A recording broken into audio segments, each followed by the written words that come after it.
Alright, here I am at the Bryce Road railroad crossing in Capac, Michigan.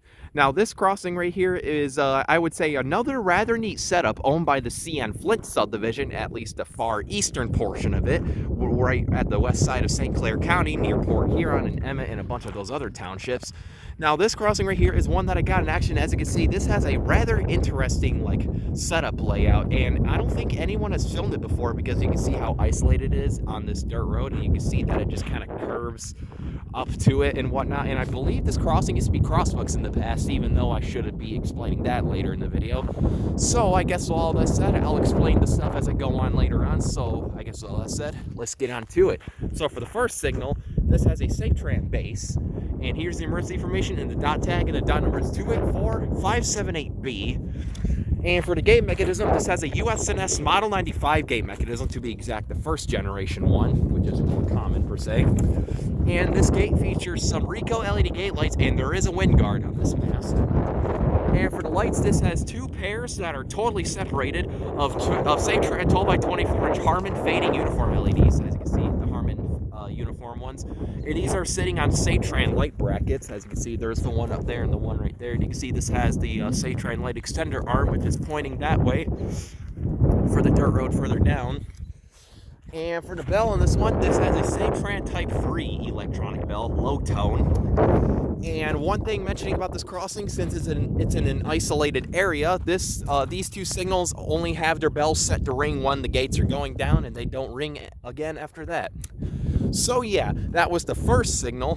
Pretty neat stuff, and I suspected that it's more common for the Flint sub crossings to have this kind of bell wiring when they have us&s Model 95 gate mechanisms.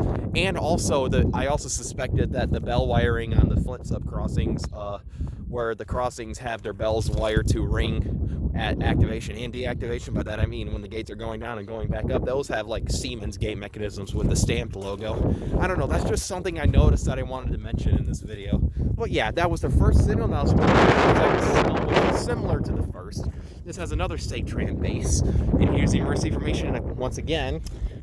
And for the gate mechanism, like I said, this has another us&s Model 95 gate mechanism, first generation to be exact, with the General Signals gate arm bracket like the other one had.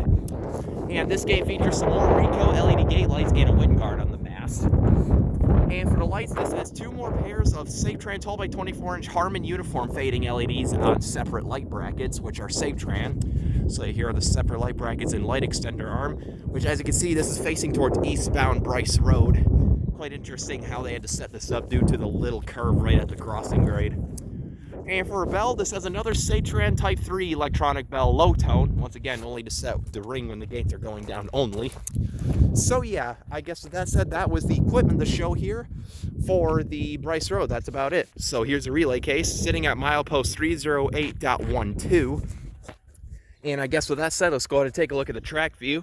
Down there is heading east towards the central part of Capac, right at the Main Street and Hunter Street crossings. And you can see, I wouldn't say you can see the default automatic flashing yellow signal, which is completely invisible from here. But you can also see right here is the milepost 308.3 defect detector.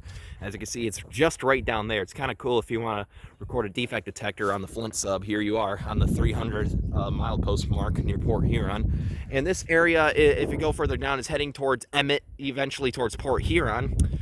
And down there is heading west, right towards that's not a defect detector, but you can see two poles of dot tags right at another automatic signal with the default color of yellow over red. And this is eventually heading towards Emily City. Emily City, that's how you pronounce it. But yeah, I guess with all that said, this was the Bryce Road railroad crossing here in Capac, Michigan. Pretty neat stuff. I have to get this in action here soon. Again, I would say, because I just got in action once, but I'm about to get it again here hopefully soon. So I guess with all that said, over and out.